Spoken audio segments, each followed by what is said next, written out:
Oop, and it occurred. What happened? Okay, something is not working.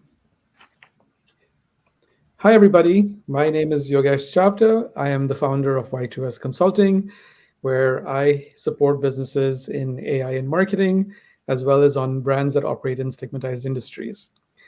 For this episode of Next Frontier Insights, which is a podcasting show that I started last year, almost coming up to my 1 year anniversary actually of doing this, I'm absolutely delighted to have Russ Lande who's an adjunct professor at Concordia University here in Chicago, and he's a former NFL, CFL, and XFL scout in when it comes to professional sports.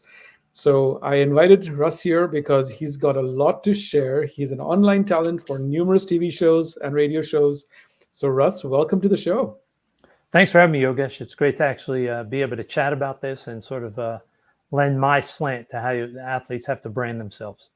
There we go. So you've gone straight to the topic at hand, which is about how do we do personal branding and what can we learn from athletes, right? So and the professional sports area. So, but before we get there, why don't you do a bit of a quick introduction about you, who you are? I can give you the really top like introduction, but tell us about you and your journey a little bit as well, so people get to know you a bit as well. Sure. I was very fortunate to get out of college and know I wanted to work in professional sports in some way, shape, or form, and began sort of sending out not just a resume and cover letter, because that rarely does it.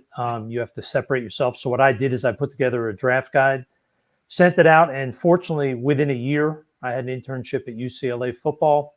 The next year, doing the same thing led to me getting a full-time unpaid job with the Los Angeles Rams. I moved with the team to St. Louis. Had a great experience of working with some amazing people like Jack Faulkner and Coach Vermeil. But then at 27, I got fired for being a smartass. And it was being fired from my dream job. So I sort of had to restart and figure things out. So I moved back to New York, was fortunate to get into television and work behind the scenes at the NFL Today show on CBS, worked as a scout in the original XFL, and was able to then jump back in the NFL and work as a scout for the Cleveland Browns, and did that for 3 years. And then I decided I wanted to basically run my own scouting company, and did that for 8 years. I covered the NFL draft, did tons of media, TV shows, radio interviews, all across the country. And then out of the blue, an opportunity came to jump into the CFL, which I'd never discussed or thought about. Mm-hmm. And I did that for 10 years and loved it, had a great time. And at the end of last year, I completed my master's and decided I wanted to try being a professor. I have a number of relatives that are professors, and they'd been sort of pushing me to try it, and I really enjoyed it. So at least for now, the next road that I'm traveling is as a professor at Concordia University here in River Forest, Illinois, right outside Chicago. Amazing. And look, you and I both are doing something similar. I'm doing it at the University of South Carolina, as you know. So, and we've been obviously sharing already, some tips and tricks between us on the teaching side. But, what a fascinating journey that you've had from a career perspective, and it's amazing to hear how you've built up a diverse set of experiences through different organizations over the years. So tell me, being a scout, what does that really mean? We all know that it happens that people are doing that, but give us the sneak peek into what does that really mean from your vantage point? Well, I think it's sort of twofold. There's one, which I think everybody understands, which is sort of evaluating the talent, figure out if that athlete has the ability physically to compete at the next level, whether you're a college recruiter trying to evaluate high school players to come to college, or professional recruiter looking at guys that are playing collegiate sports and seeing if they can make the jump to the pros. And that's sort of pretty standard. In my opinion, it doesn't take rocket science to evaluate a player's athletic traits. The harder side, and this to me is where scouts separate themselves and what makes the job both challenging and enjoyable, is figuring out above the shoulders in a person. What are their intangibles? What makes them tick? What are their long-term desires in terms of career? And figuring out all of those things helps you figure out if this player is going to do what it takes to make their physical ability become on-field successful production. So you really have to do a lot of work not watching film, doing the hard work, sort of figuring out the person as opposed to the player. Wow. So that must be intense, right? Because you're doing this across hundreds of players at a time, trying to to find those, those gems, let's say, and see, who would be the right fit within your organization at the end of the day, right? So how do these athletes then stand out? Because gets to the heart of the conversation that we want to have around athletic branding. So tell us how do they stand out? What do they do? How do you find that information? I'm just curious to hear that part of it. Well, the finding of the information, it's not easy. It requires effort, but it's not hard in terms of like intellectually. It's not challenging in terms of, it's just a matter of work. The more people you speak to, Mhm. the better picture you can get of a young man or woman that you're trying to find out if they have the intangibles to succeed. And you're just trying to find out if their work ethic, their desire, how much they want to be a professional athlete, Mhm. do they really have a desire to be in that long term? Sometimes when you talk to young athletes, what you hear is, my whole life I've dreamed of getting to the NFL, as opposed to my Mhm. whole life I've dreamed of having a long career.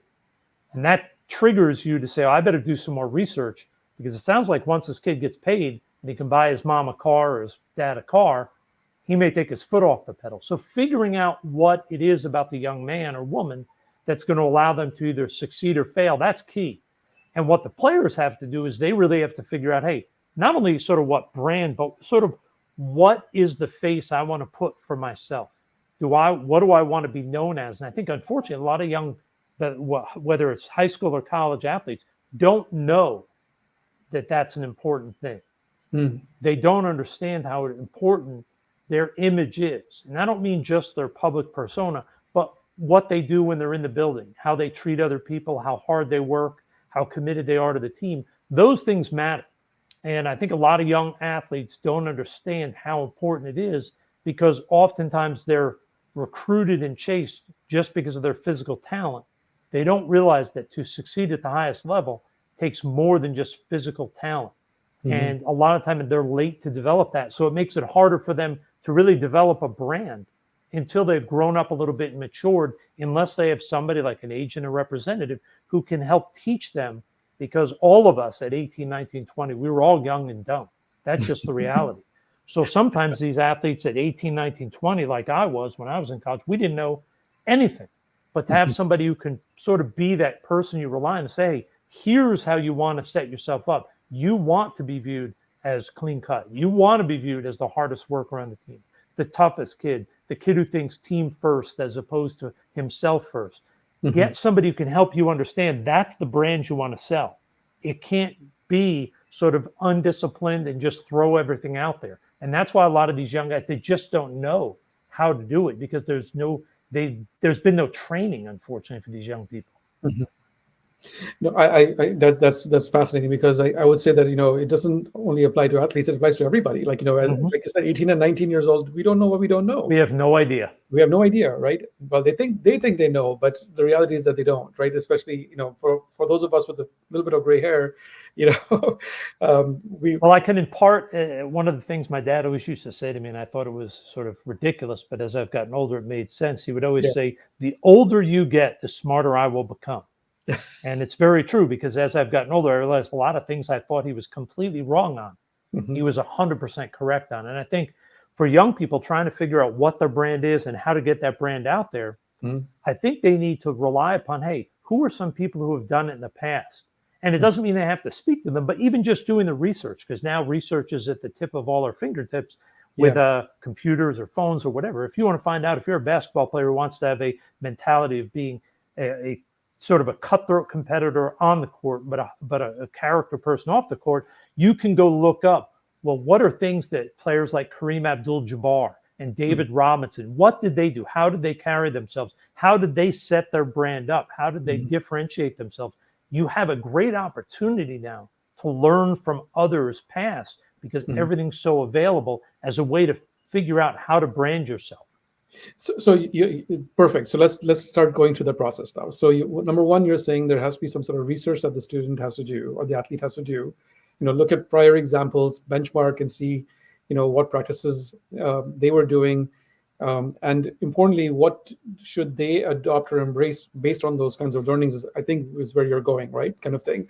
Yeah, I mean, it's really sort of they have to figure out. Obviously, they know who they are, or they believe they know who they are, Yeah. and say, okay, what type of player do I want to be, and what type of part of the organization do I want to be, and then try to look and say, all right, let me get some people who both, whether it's an agent or representative, who can give me some advice, and also work with those agents and representatives to say, okay, what are two or three athletes, whether they're in my sport or not, Hmm. that have this that I want to be similar to in terms of the way they're perceived publicly. Hmm. Well, once you do that, then you can look and say, okay, what did those people do? How did Hmm. they make an impact? Was it about doing community service? Was it about being tough on the court? Whatever it may be, Hmm. it's not hard to go learn that and do research and read up. And it's not Hmm. always on the athlete. It can be on his advisors. It can even be on the coaches with his team. He can go to them, and most coaches love to teach. Coaches inherently, that's what they are, teachers. They love to help these young men and women to Hmm. figure out who they are so they can become productive adults, whether it's playing sports or just in a regular life. So Hmm. that's one way you can do it is use your resources around you to do research and figure out what you want to be known for, then try to build that brand. So when you say what do you want to be known for, right? I would imagine they're like, I want to be the best player, on in the NFL, or I want to be the best player in the NBA, or whatever sport there that you're in. That not everyone's going to be the best. We all know that, right? But even to get into, let's say, the top 5 or top 10 list, let's say, right? Um, Break it down a bit in terms of, like, everybody has to do X. Some people will do X plus Y, and so on and so forth. Just break that down for us so we understand how would you have approached that, and what are you looking at as a scout when you're seeing that. Well, firstly, I think it's also important to remember not every athlete, by the time they get to be a professional, because most athletes have through high school and through college, there's been ups and downs. Even the best guys have bad years in high school and college to where things don't go their way. So a lot of the players don't come into the NFL or the NBA, whatever it may be, saying, I want to be the best. A lot of guys come in and say, I want to have a career. I want to be in this league. I want to be a part of a winning team. I want to be in a good organization with good teammates. So it's not always about them wanting to be the best. You get very nervous when you talk to young players and when you hear about, I want to be an all-star. I want to make a lot of money, as Hmm. opposed to I want to win championships. I want to be a great teammate. So it's really important to identify what that player's goal is. And it's not easy. That's why so many teams use psychologists to come in and interview and teach interview techniques so we can figure it out, because the player has to be able to identify to you what their goals are. And then you as an organization have to say, does that fit with what we want? Certain teams are more likely. If you remember, and this is many years ago, but the Detroit Pistons, they were a great basketball team when they had Bill Laimbeer and Isaiah Thomas and Joe Dumars. But part of the way they played was they were a very physical, aggressive, and in-your-face team. Yep. So if they had a young man that was coming out of, say, Duke or North Carolina or Texas that was clean cut, great player, but he didn't play with a little bit of an edge, he may not fit what they want because his brand is going to be different and he is going to be a different player than maybe someone who's a little less talented, but Hmm. has that mentality of whatever it takes, I'm going to do it, whether it's crossing the line or not.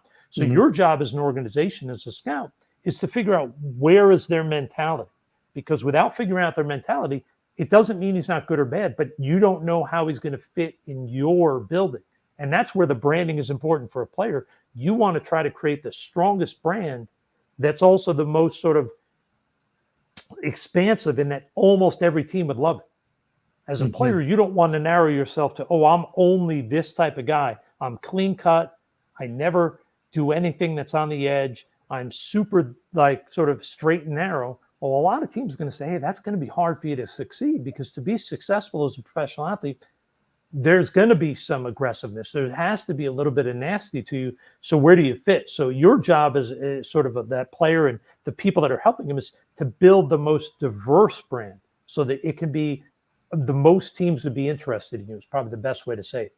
But isn't there a bit of a paradox there? Because on one side you're saying, okay, you want to build a brand so that you're being distinct relative to your competitors, Mm-hmm. which are other athletes, right, who are aspiring to enter that professional sport.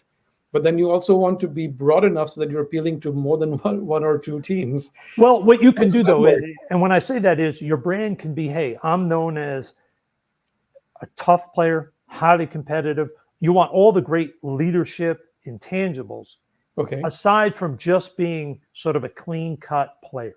You Okay. don't want to just be so narrowly based at, oh, you're just this great kid and he just wants to play basketball. You want to be known as, hey, he's a team first guy. He's uber tough. Winning matters to him. He's the first guy that gets in the building and works harder than everybody else. He'll sacrifice of himself to make his teammates better. And a lot of guys are very narrow in their focus. They want to be the best shooter. They want to be the fastest player. They want to be the best receiving, catching the ball. But the rest of it, they don't sort of build out what else can they do. And that's what I mean by making it so that a lot of teams are going to like you because you have all those great intangibles. And a lot of people don't understand the brand you want to set is that you are the best teammate, the best person to bring in your building. It's not easy to do. Most players have a hard time doing that.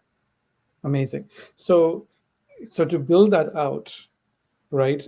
As you know, as young people who are trying to do this, how do you find out whether they have that skill set or not? What are the signals that you're looking at as a scout to figure that out? Well, two things. Firstly, when you watch them compete in games, you identify not just what they do on the field, but how do they interact off the field? Because Mhm. that gives you a great, in terms of when they're on the sideline, things like that, it gives you a great indication as to are they a team first person? Are Mhm. they working with their teammates? Are they listening to the coaches? So it gives you an idea what they are. But then it comes into talking to the kid away from the game. When he's not at a game, interview him, talk to his coaches, talk to the families. Mhm. Then you have an opportunity to find out what makes this young man tick. Um, because you want to find out what their brand is, does their brand that they're selling really match their personality? Because sometimes you have players that they know what they have to sell as their brand or who is sort of what's out there, but that doesn't really match them. Mhm. And when they get to the pros, it's going to be very hard to maintain that sort of fake persona. Mhm. So you want to sort of get to know the real kid and find out is that real kid, how is he going to fit in our building? Mhm. And try to help him also understand that's the persona. Don't try to be something you're not. Be Mhm. who you are. And Mhm. that's going to allow you to fit in best with whatever team brings you into their building.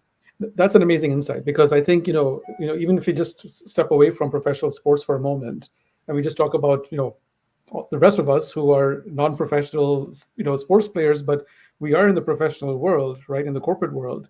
That's a common challenge. Like you feel you have to show up in a particular way with a particular persona to you think you're fitting in, but you're not really showing your authentic self. This is a common conversation that happens as to are you able to bring your authentic self to work, but there's that fear factor that if I do, how will I get perceived and judged, right? So I'm kind of curious to hear what your thoughts are on that because that's what's happening in the corporate world in a way, right? So 100%. And I think that's one of the great challenges I think that's always gone on. But I think now it's even harder because there are so many places where you put yourself out there on social media and yeah. publicly that your persona in those arenas may be different than what you want to show a potential employer. Hmm. Um, and it's very hard because to me, the best companies are the ones that foster people to be themselves, Hmm. but there are still guidelines. There are still areas you have to be within so that you can all work together and be a good organization and be a good team. Yeah. So I think it's very hard, but I do think you want to ideally set yourself up branding wise as, hey, I am a team first person, but I'm also an individual. And here are some of the individual things I'm going to bring to the table. But Mm. it is a big challenge because I know when you interview, when you're trying to get that job or move up in an organization, you always want to put your best foot forward and you want to do the best in every area to make yourself the most presentable. But Mhm. sometimes that isn't who you are. Mhm. And it can be a very fine line between how do you sell the great picture perfect you, but also be able to be who you really are and still succeed in that job and get that job. Yeah, I mean that's right. So from that perspective, you talked about like the steps that professional athletes or aspiring professional athletes want to take.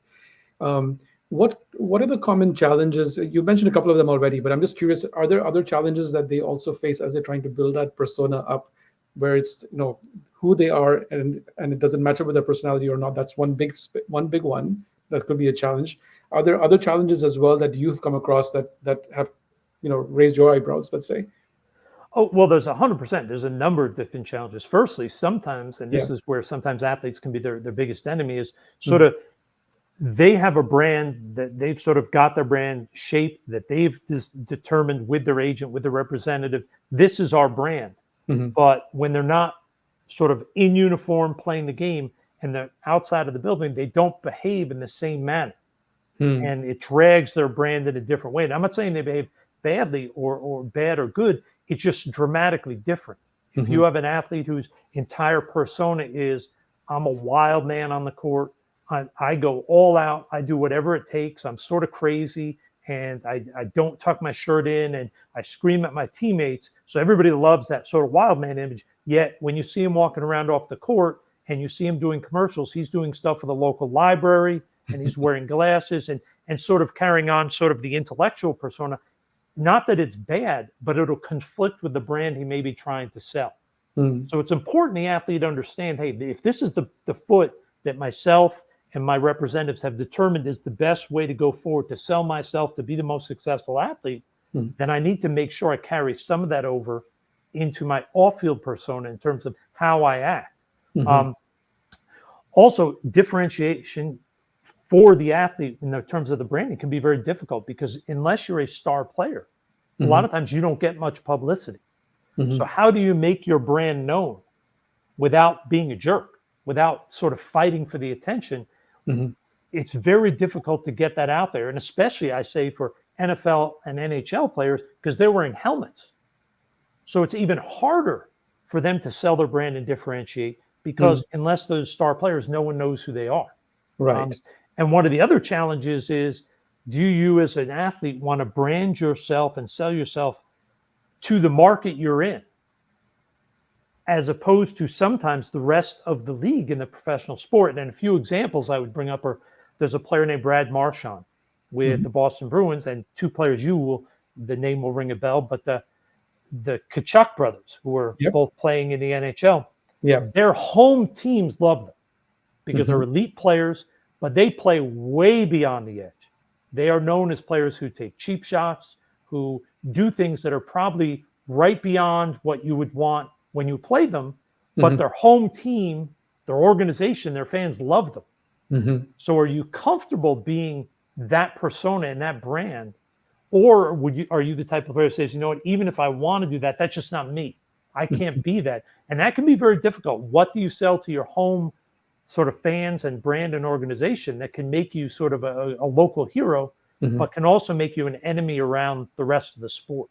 And I think that's a very fine line. And I think the Marchand and the Tuchuk brothers have done a great job of sort of weaving it. But a lot of players are unable to do that. And they really have trouble getting to be popular in their sport outside of their local market. Amazing. Yeah, I never even thought about that. An amazing insight, right? Because as you were talking about those examples of the Kachuk brothers and Brad Marchand, I started thinking about the fact that, like, does that happen in an industry? Like, do I feel like that's an issue? And yeah, I could probably identify, people that I've come across in my career. I'm like, yeah, I've been tracking them. Yeah, I want to go work for them. Or yeah, I'm tracking them. I just don't want to do anything with them because I know what their persona is or their style is, and that's something I don't want to be a part of for Well, a whatever reason. perfect example Yeah. that I think of when I think of the business world is, and you've probably run across it because you've been in some companies that where they're obviously big companies, but they have to sell their product. So Yeah. when you look at all the departments that fit, generally 90% of people are in one group, and then the sales force is in another. And a Hmm. lot of time, the sales force, they're because of their personality and what they have to do, they're more aggressive, Hmm. a little bit less sort of PC Yeah. because they've got to be aggressive. They have to be constantly selling. Sometimes there's a real rub when they interact with their own people in their organization because Hmm. their own people in their organization could never get away with some of the things that salespeople may say and the Hmm. way they may act. But it's accepted because when you excel as a salesperson, you're bringing revenue that allows all those other people to be employed. Yeah. So sometimes it's the branding of, hey, you sort of allow the salespeople to create their own brand and be their own type of person in an organization where you may have sort of a structure and a philosophy for how your employees act, but they're exempt almost. And that's the one thing I've noticed in my years is the people on the sales side, it's a very different culture, and they often are sort of separate in terms of the brand they develop because they have to be different. Yeah, it's funny you say that because on the flip side, I never had a sales role, which is one of the things that I regret, in my career. Should have done that earlier in my career, but didn't do it, right? But I talk to a lot of people, and even in my own case, I would say that there's a reluctance to become a salesperson because there's that image or that persona of, oh my gosh, they're aggressive, they're this, they're that, and that's not who I am as a person. But what gets missed is what you're talking about, which is that they have to do this because that's the only way, in some instances, that they have to, identify and connect with people who can give them the sale. Oh, there's Right. no question. I mean, it's So if you can, and this is something I've always said is for those people, and given it's a little off topic, but yeah. if for those people who are good at selling Hmm. and can achieve a high level in that top 10 or 20% of sales, they can work in any industry and they'll never be without a job because people who are good at sales are hard to find. Hmm. I mean, really good, not just your average Joes, but the ones who really separate themselves no matter where they are, they sell way above the average. That's why they can be a little bit more aggressive. They can be a little bit more abrasive and not always follow the PC rules of the office Hmm. because it's such a unique personality to be that person Hmm. and to be really successful in it. Hmm. And to me, it's a unique spot. So Yeah. it is tough. Being good at sales, that's hard. Yeah. So for the people who are listening in, so you might be saying, like, when Russ says, no, not being PC, he's not saying, like, saying things or doing things that are completely off the cuff, or that can, be perceived, as Yeah. derogatory or anything. That's not what you're talking about. You're talking about, like, you have to be on the edge, but not to the point where you're being insulting of anybody or anything like that. I Oh, just of want to be course clear not. about Yeah, that. no doubt. It's just Yeah. that they do not always sort of abide by every little thing. Like, hey, you have to wear a jacket and tie, and when you go to meetings, you can't do this. Yeah. They're going to be more of, hey, they're going to sometimes be more casual, sometimes be more confrontational about, hey, we have to do this. They won't Mhm. let something that in some departments you may be able to let work itself out over a 3 or 4 month period. They Mhm. may say, no, I got to get out and sell. I need this resolved today.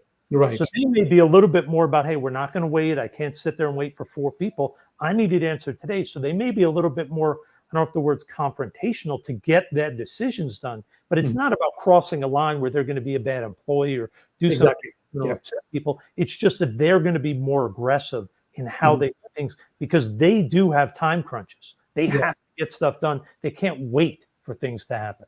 Yeah, and that's why I wanted to just make sure that people understood that point, because it's not a it's about being assertive. It's about being 100%. being a partner. Still, you're still being a partner and team player, but you have to kind of, like, you to lean a bit further out than the rest of the groups in some instances because of the pressures that they are facing.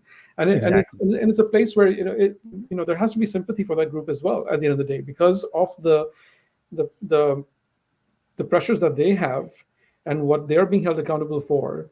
Right, the rest of the organization has to help them get there too. And I think that's no different in the professional sports space, I would think. Right. Oh, there's no doubt. I mean, So. the hardest part of professional sports as Mhm. an employee is, and it doesn't often really affect anybody but the coaching and scouting side of things.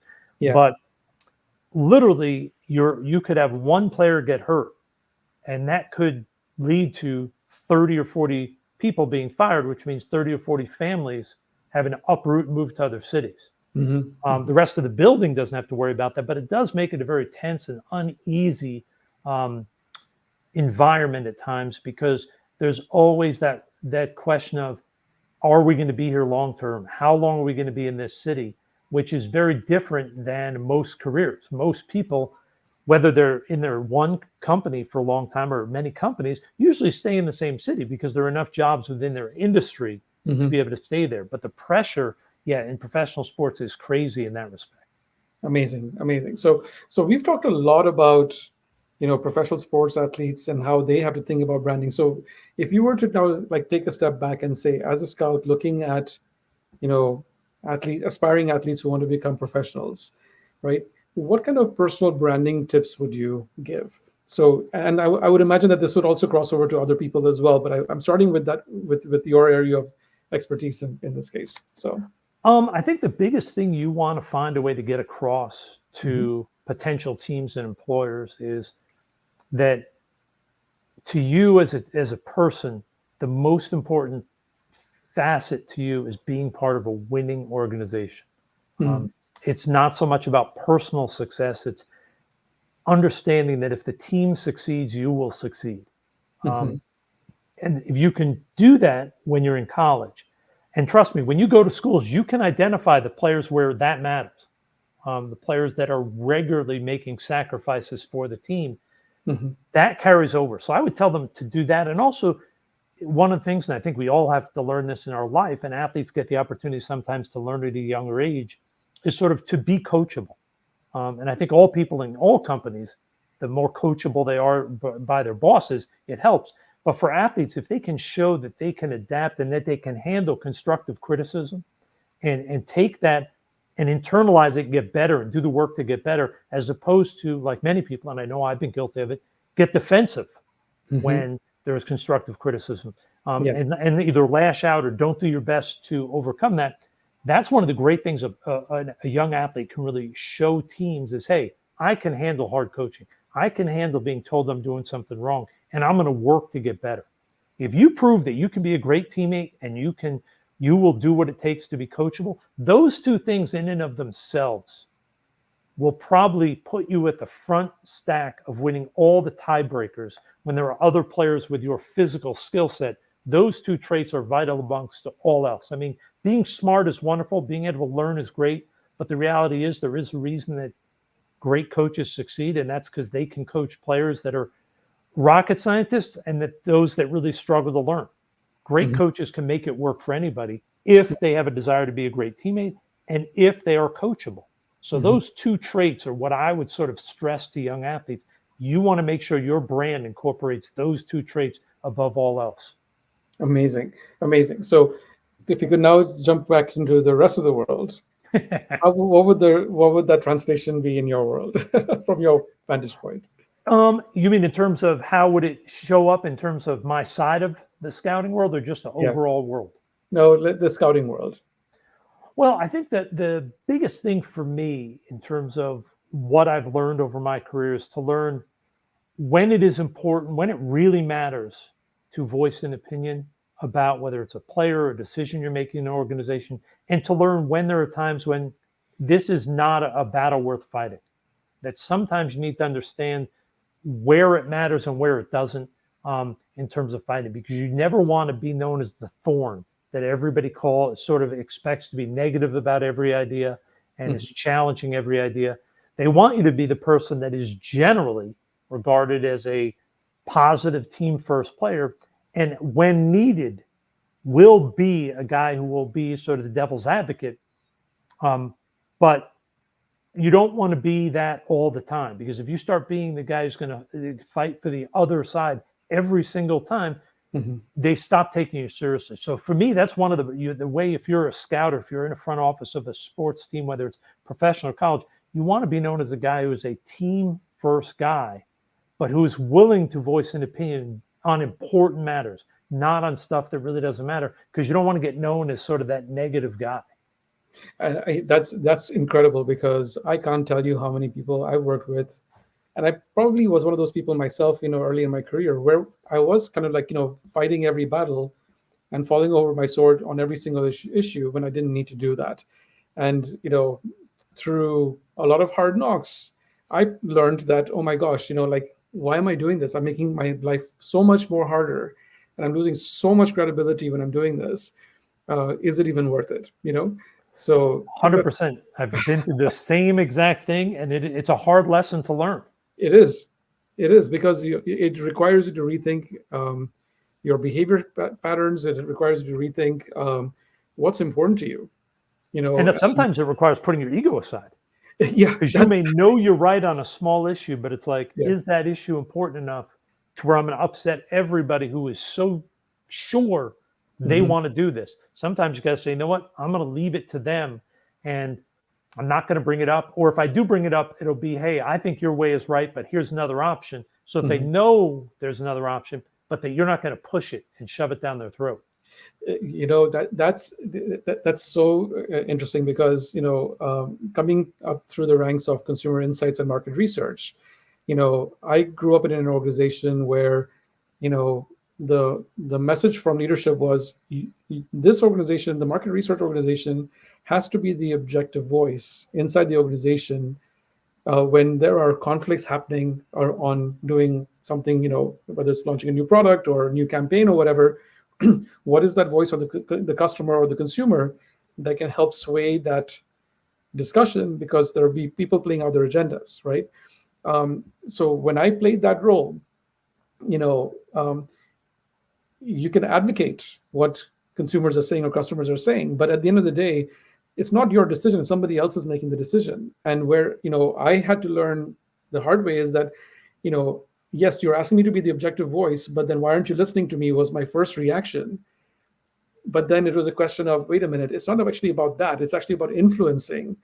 And are you able to bend the ears of the right people so that they would listen to you, right? So I'm curious, do you see that in your world, or is this just something that's unique to the market research marketing world, basically? No, 100%. The area where we see it the most as scouts is when we scout each year. Yeah. We may see we're going to see probably 800 players, and we're going to write reports on probably 350, and there are going to be between 10 to 15 that we love. Not just they may not be great players, they may be good players, but we love the kid. Like there's everything about him. We say this is the kid that if I had a son or a daughter, this is the person I'd want them to bring home. They're great in our organization. They're going to do everything to make us win. But the problem is you can't, when you have meetings and you have 2 or 3 weeks of meetings to identify, okay, here are the players we want to target. You can't stand on the table and start fighting for all 15, because after the first few, you become you're screaming for the wolf. I mean, you're the guy that they're all, they know that every time. So what in our business, it's sort of known as, you get your 10 or 15 guys a year that you fall in love with. You got to pick about 3, maybe 4 that you're really going to fight for, and the rest of them, if the opportunity comes where other people are asking for more opinions, you can throw it in. But you can't stand on the table and fight for every guy that you have a strong feeling about, because there's only so much time and so many opinions out there. You don't want to waste it on all 15. You want to find the 4 or 3 guys that are worth that battle, and you bring it up. Because if you start being that guy that fights all the time for your guys, they'll end up, it becomes almost like so routine that they don't even listen after a point, and you don't help any of those players that you want.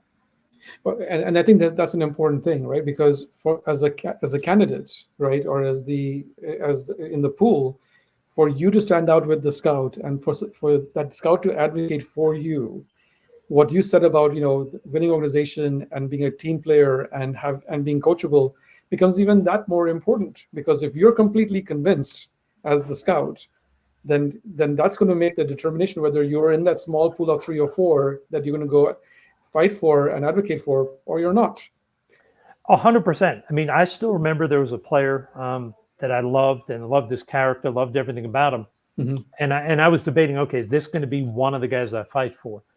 And one of the things that actually made me say 100% he is we were interviewing his teammate. And we asked his teammate, they were on different sides of the ball. The player I wanted to fight for, or thought I did, was on defense, and this player played offense. So we asked this player, we said, hey, on offense, we said, who's the leader? Who's the guy that makes sure you guys are all doing everything right? And he literally said to us, he said, hey, we have one leader on this entire team. And he said, it's that little midget playing defense. He goes, that's the guy.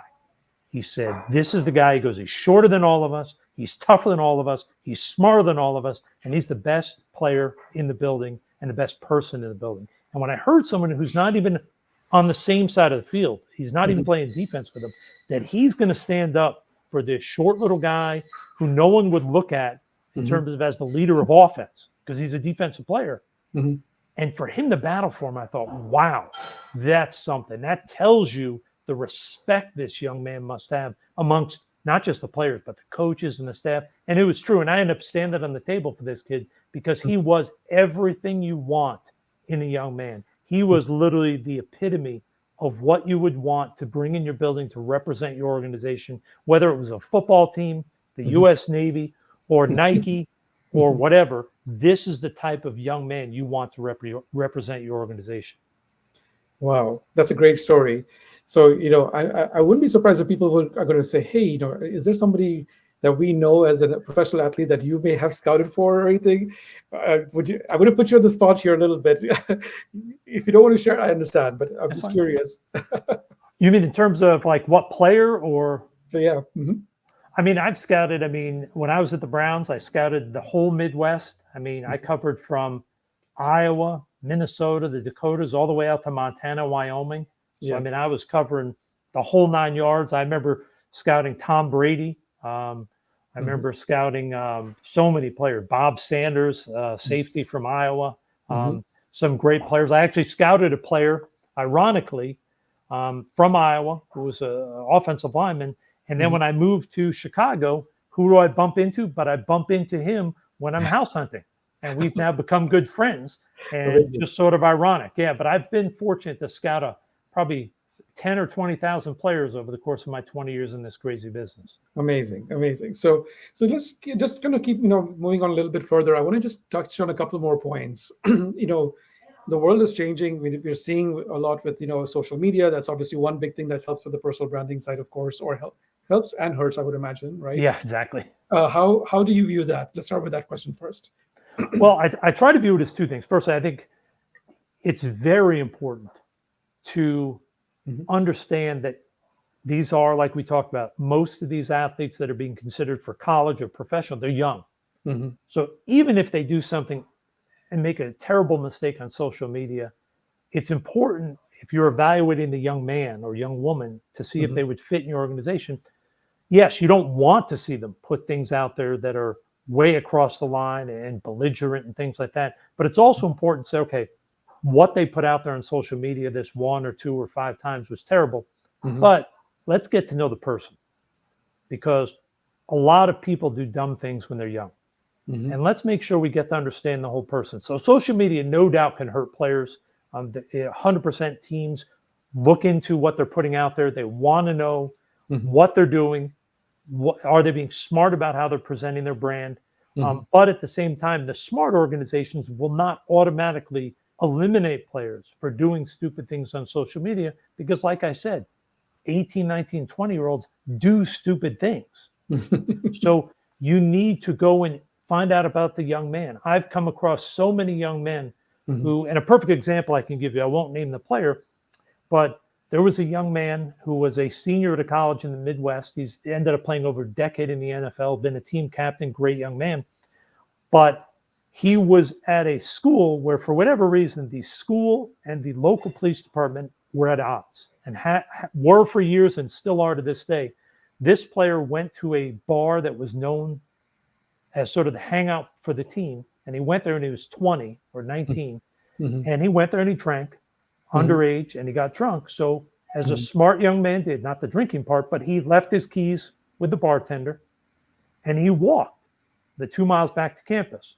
Well, as happens in this town, because the police and the team do not get along, the police wait for this and they stopped him while he was walking home, and they Hmm. stopped him and gave him a ticket for underage driving or underage drinking, excuse me. Hmm. Yeah. So on his record, when NFL teams went to the school, you found out he'd been arrested for underage drinking. You said, "Oh, what happened there?" So the reputation was, all of a sudden people were like, "Wow, this kid got arrested." But then when you did the research, you find out he actually did the right thing. Hmm. He didn't get behind the wheel. He said, "I'm going to walk home in the cold in the winter in November to Hmm. avoid risking it." So it's Hmm. important to do your homework as Hmm. an organization. You don't want to let, yes, social media, it's risky, some of the things they can put out there, but don't let that judge be the sole judge and jury of what a young man or woman is. It's Hmm. important to find out what really makes them tick. And who knows? We never know what mood they were in, what was going on in their life. Did they just break up with a boyfriend or girlfriend? Did they just have a fight with a family member? Did someone important to them just die? That led to them maybe doing some things on social media over a 1 or 2 week period that were outrageous. Hmm. Hmm. And you need to find out about the person as opposed to just focusing on a few awful, horrible social media posts. Right, right. Okay, so that's a great example, right? What about technology? With there's so much new technology that's coming up with data analytics and stuff like that, that can measure practically everything that the athlete does on and on the field, let's say, right? How is that changing your view of scouting? Well, it's really making it more efficient because now it's great. I can take historical data on players and say, okay, players that play, say we're looking at running backs. I can say, okay, running backs with this type of testing data Hmm.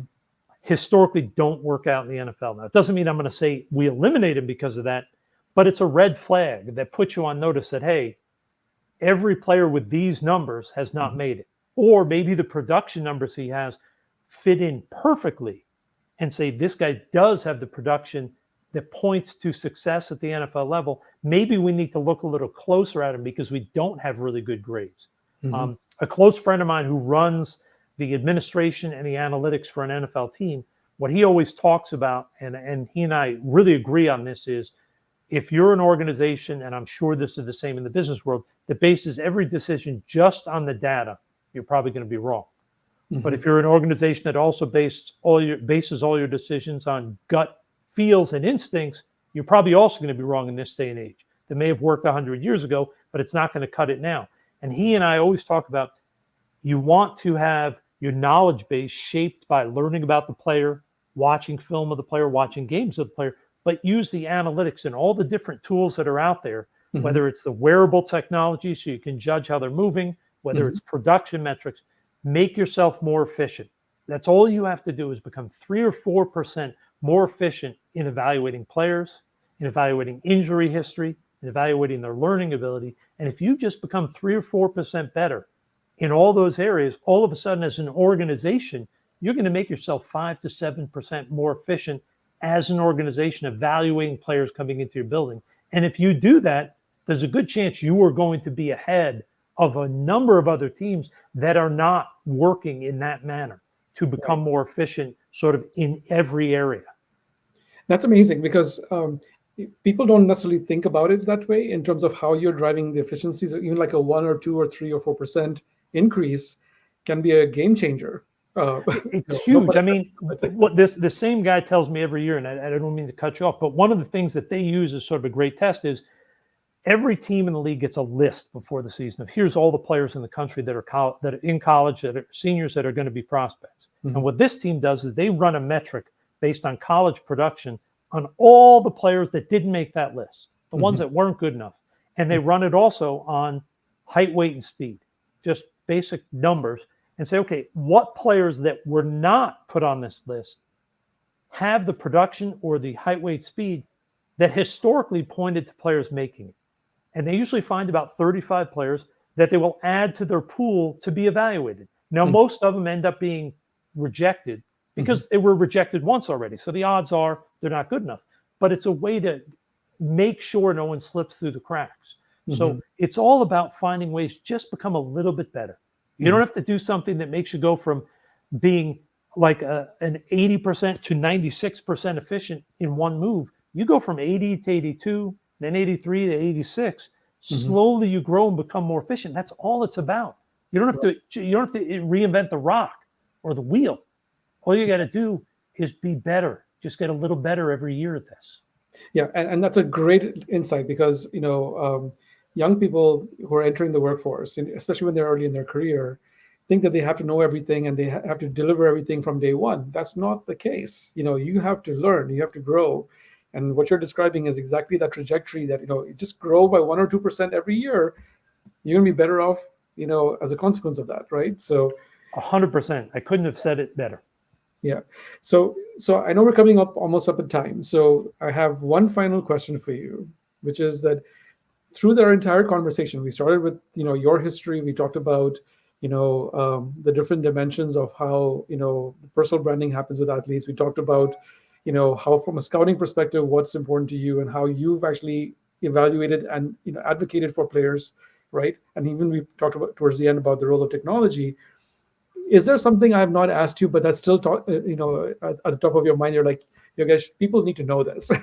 What would that be? Well, I would think, and it's not just in professional athletics. Mhm. It's important in professional athletics because there's so few jobs. But I think in all business, Mhm. um, and it's something I knew, and also my wife has made a great sort of I've learned from her seeing it is if you want to have longevity in your career in a specific industry, your contacts and your network become sort of your lifesaver because it is very rare for anybody to make it through their whole career without either being fired, leaving an organization because they don't want you anymore and you don't want to be there.